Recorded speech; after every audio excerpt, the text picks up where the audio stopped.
Hola, muy buenos días. Bueno, espero que nuestra presentación sea de su agrado y después al final estamos dispuestas a contestar cualquiera de las preguntas que nos quieran realizar. Bueno, nosotros con Pilar desde el año pasado comenzamos a trabajar en base a nuestras áreas de trabajo, que son el área de las ciencias, que son áreas que en general están como para nuestros alumnos consideradas como las áreas problemas, las asignaturas críticas, se podría decir, de cada uno de los planes de estudio que tenemos nosotros en nuestra universidad. En base a eso, entonces, hemos tratado de ir desarrollando de a poco trabajos. El año pasado también presentamos un trabajo similar, pero tomando en cuenta otro tipo de actitudes de nuestros alumnos, tratando de enfocarnos en que nuestros alumnos mejoren su rendimiento, siempre considerando que somos nosotros los que tenemos que cambiar como docentes para lograr el aprendizaje significativo de nuestros alumnos. En base a eso, entonces, trabajamos durante el año pasado en la implementación de metodologías que fomenten las habilidades metacognitivas de nuestros alumnos, fomentando la autorregulación del individuo hacia el aprendizaje significativo. Como un pequeño resumen en un principio de qué fue lo que se realizó, podemos comentarle que la investigación o el estudio en este caso se realizó en la asignatura de Matemática Aplicada 2 en la unidad de límites y continuidad del plan de estudios de automatización, Ingeniería en Automatización. En general fueron alumnos, trabajamos con 2 secciones de vespertino, que ahí tenemos alumnos que son de una edad superior y que en general tienen más ganas de aprender, entonces tratamos de enfocarnos en ello. Trabajamos en 2 secciones, en una se trabajó con esta implementación de las metodologías y la otra sección fue nuestra sección como de control, o sea, tuvimos una sección experimental y otra sección de control, como para evaluar en realidad si nuestro trabajo había surtido efecto o no.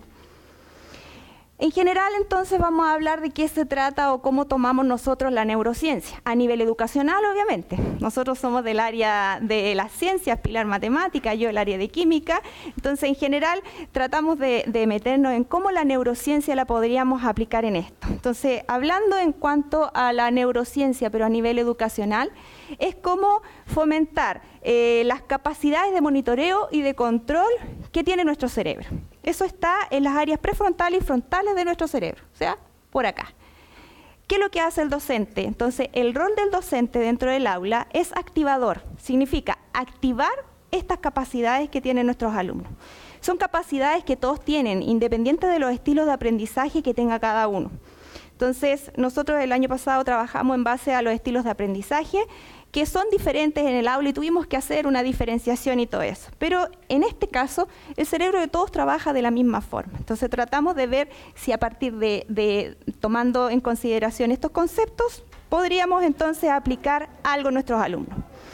Acá entonces nosotros podemos ver que en general nuestro cerebro aprende como de distintas formas. Existe el aprendizaje directo y existe el aprendizaje indirecto.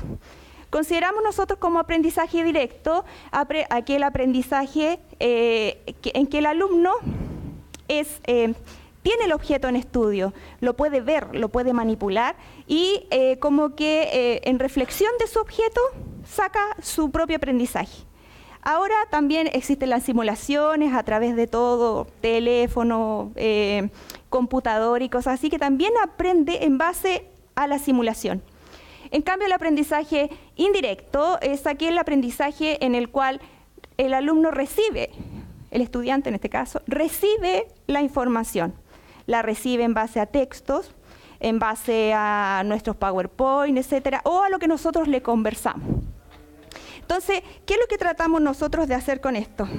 Generar en el alumno el aprendizaje significativo en base a la resolución de problemas. Es como unir ambos aprendizajes, el aprendizaje directo y el aprendizaje indirecto, para que entonces pueda él, dentro de su propio cerebro, activar esta parte del autocontrol, la autorregulación, para que no solamente sea aplicado en este caso en matemática, química, física, que son las asignaturas de las cuales estamos hablando, sino que además lo pueda realizar después en su vida cotidiana y en su trabajo, que es lo que nosotros queremos. Queremos un alumno que pueda desarrollar su cerebro, sea capaz de resolver problemas no solamente matemáticos, no solamente químicos, sino que problemas dentro de su área después de ejercicio profesional.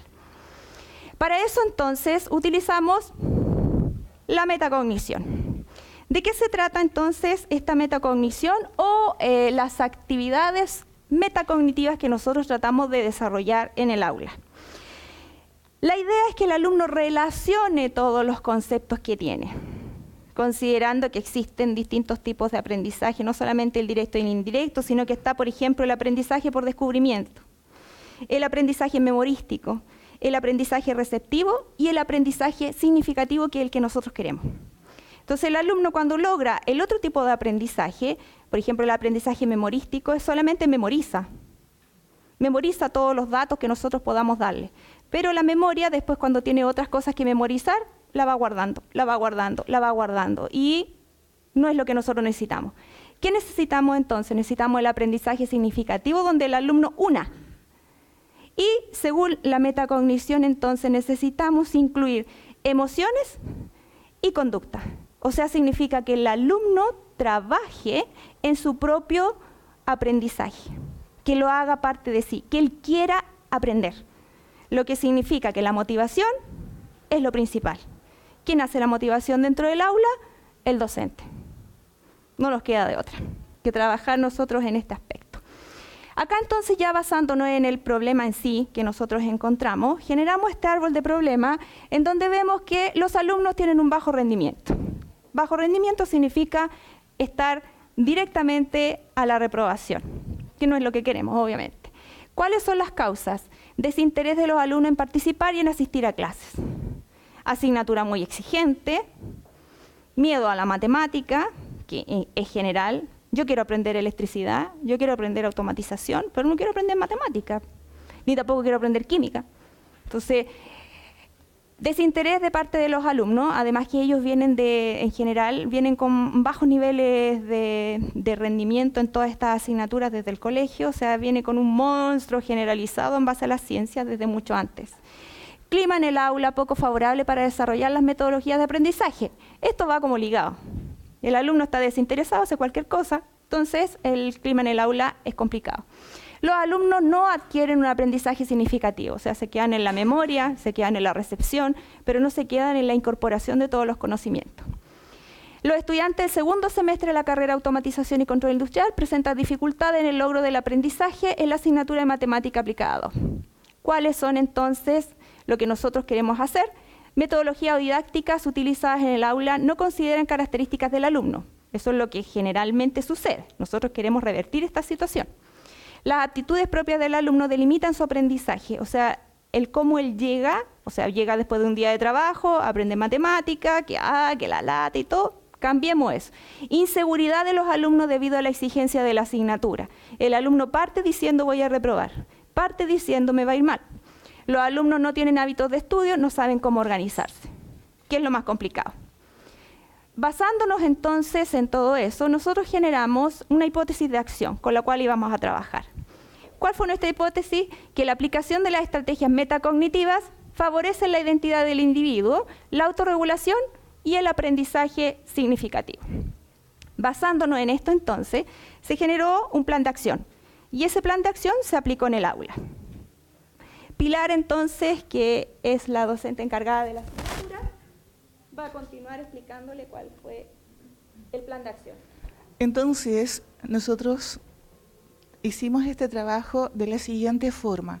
Primero, aplicamos un KIPSI, que es el test propiamente de lo que es conocimiento, pero conocimiento de lo que el alumno sabe de, en este caso, la asignatura de la Matemática 2 aplicada, que tiene que ver la primera unidad, que es límite y continuidad. Entonces, el KIPSI trabaja estas tres categorías, ¿ya? Básicamente se fijan que no es enfocado a el contenido propiamente tal, sino que es generalizado. Dice, creo que lo sé, lo puedo explicar, no lo puedo explicar, ¿ya? Y acá está la recolección de datos, entonces se fijan de la primera aplicación. Ese es el que nos dio la forma, la estructura como para poder enfocar de qué manera teníamos que trabajar. Porque si ustedes se fijan acá, era nadie sabe nada. Partimos de esa base, nadie sabe nada, ¿ya? Entonces, ese fue el grupo experimental y este fue el grupo de control, ¿ya? Ahí van todo lo que es la diferencia. Y este es el KIPSI de conocimientos, pero de lo que es contenidos de la unidad a trabajar. Y también aplicamos un test de habilidades. En este caso, este test de habilidades metacognitivas está compuesto por 34 preguntas que va en 6 factores. Dentro de estos factores está primero acá lo que es conocimiento, pero conocimiento a nivel personal, de habilidades personales, ¿ya? Control y supervisión.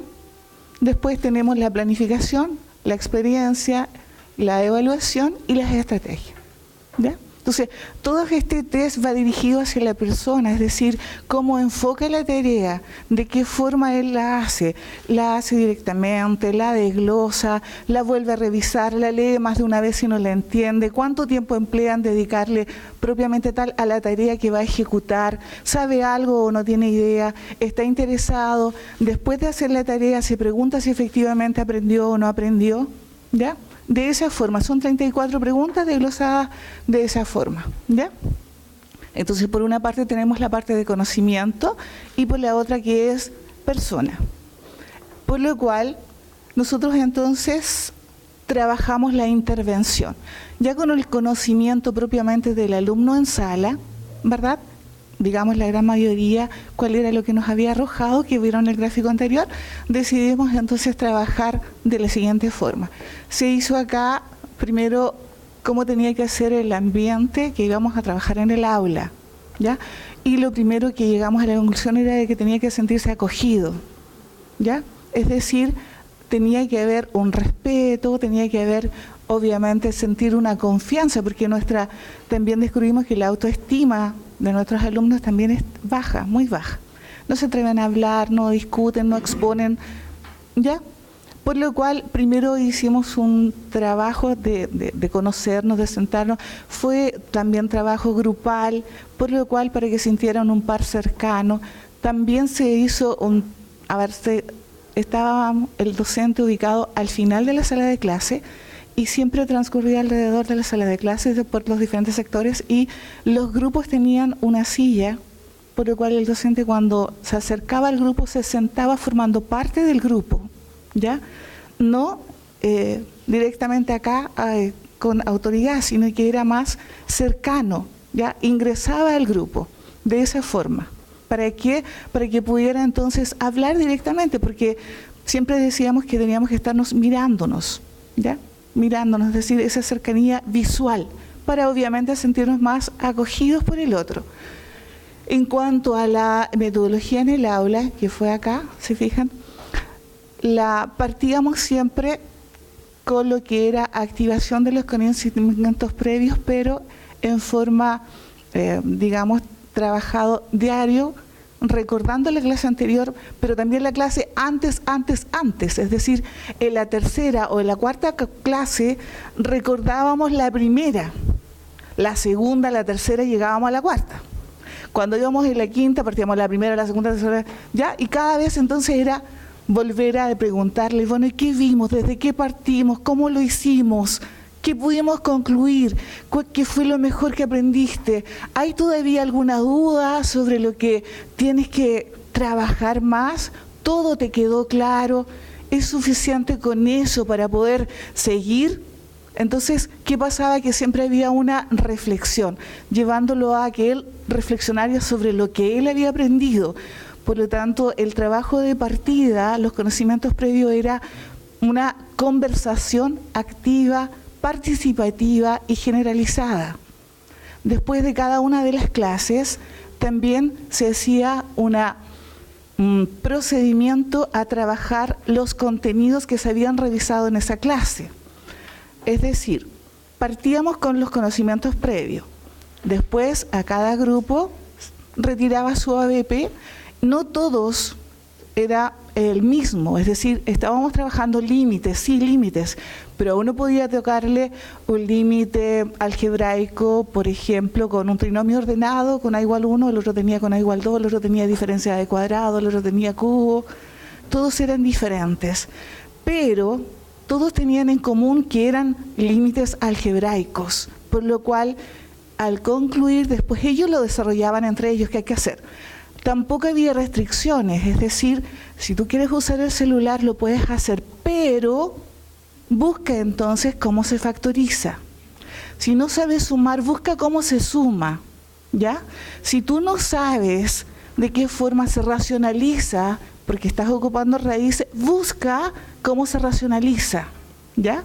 De esa misma forma, entonces, ellos podían usar el celular, pero como nosotros pasábamos por los grupos, siempre había una autorregulación, es decir, sí, pero tienes que aprovechar el tiempo porque se acaba, ¿ya? Solo hay 15 o 20 minutos porque después hay que hacer una ronda. Entonces, poco a poco empezaron a, en realidad, sentir que el tiempo sí era valioso, por lo cual se empezaron a autorregular en las conversaciones en qué hacían y qué no hacían.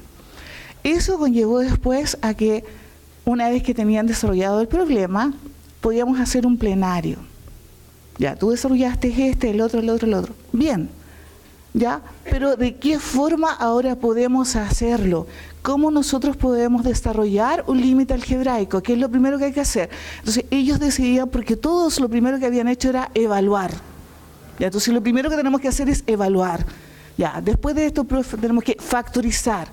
Ya, todos factorizamos igual, el tuyo, se factorizan todos iguales. No, este sí es, pero ellos, porque cada uno de los grupos tenía un trabajo en particular, ¿verdad? Pero que formaba parte del general. Entonces podíamos concluir, ya el primer paso es este, el segundo paso es este, el tercero paso. Se fijan, básicamente no era una cantidad de 10 o 20 ejercicios hechos en una hora de clase. Era 1, 2, 3, 4, que eran las diferentes formas que habían para los límites algebraicos.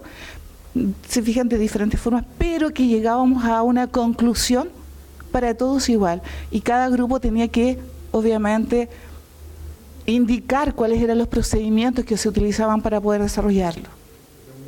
¿Ya? Después de eso, entonces, trabajamos nosotros lo que era acá el conocimiento. Concluíamos formalmente, ¿ya? Y ahí entonces venía toda la parte de la matemática.